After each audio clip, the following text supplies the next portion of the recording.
ప్రపంచ చరిత్ర పుటలో మనం ప్రారంభం నుంచి చూస్తే మనుషుడు చాలా అబద్ధాలను నమ్మాడు. అబద్ధమే నిజం అనుకున్నాడు.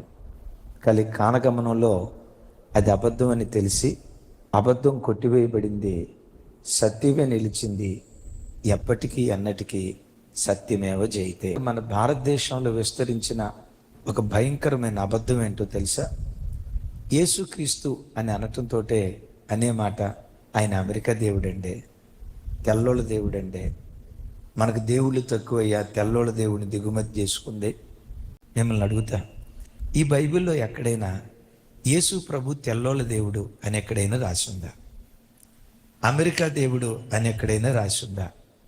బ్రిటిష్ వాళ్ళ దేవుడు అని ఎక్కడైనా రాసిందా? కానీ మన భారతీయులు దేని నమ్ముతున్నారు?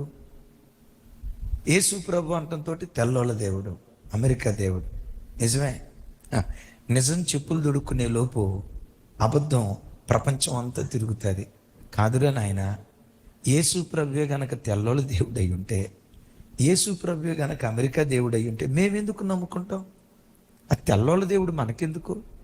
ఫారెన్ దేవుడు మనకెందుకు? మరి యేసు ప్రభుని మీరు ఎందుకు నమ్ముకున్నారయ్యా? సృష్టి అంతటికి ఒక్కడే దేవుడు ఉన్నాడు. యేసుక్రీస్తుని గురించి వాక్యం అంటుంది, యేసుక్రీస్తు అందరికీ ప్రభు అయి ఉన్నాడు.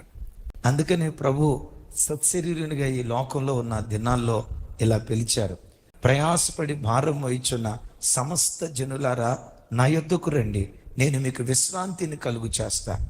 ఏది నిజం? యేసుక్రీస్తు సమస్త జాతుల ప్రజలకు దేవుడు, ఇది నిజం. సమస్త మానవాళి కొరకు తన ప్రశస్త రక్తాన్ని చిందించాడు, ఇది నిజం. సృష్టి అంతటికి ఒక్కడే దేవుడు ఉన్నాడు, ఒక్కడే దేవుడు ఉన్నాడు. ఒక్కడే సూర్యుడు ఉన్నట్లు, ఒక్కడే చంద్రుడు ఉన్నట్లు, ఒక్కటే భూమి ఉన్నట్లు, సర్వ సృష్టిని సృష్టించిన దేవుడు ఒక్క దేవుడే ఉన్నాడు. ఆ ఒక్క దేవుడే యేసుక్రీస్తు ప్రభువారు.